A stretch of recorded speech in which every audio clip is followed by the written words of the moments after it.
Welcome to Not Milk Never Milk. Subscribe if you're lactose intolerant. You start by opening Chrome and going straight to Extensions.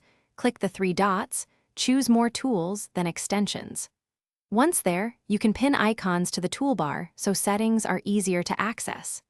Make sure Developer Mode is on only if you need advanced options like Load Unpacked or Inspect Background Pages, because those expose more controls. Otherwise, keep the simple interface. This gets you into the right screen and prepares the extension for immediate configuration.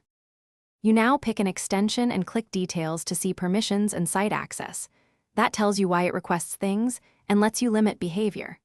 Once done, open its Options or Extension page to change preferences like default actions, shortcuts, or lists. Make sure to restrict site access to specific URLs if you don't want broad permission, and toggle background activity if available to save resources. These steps change how the extension behaves and reduce unwanted access. You finish by testing the extension on the sites or pages you change settings for, navigate to the target site, and verify the expected behavior. If something seems off, reload the extension or disable and re-enable it. This often clears temporary state. Make sure to restart Chrome if problems persist. If the extension still misbehaves, uninstall and reinstall to reset its data. And finally, check Developer Mode console for errors, only if you're comfortable diagnosing.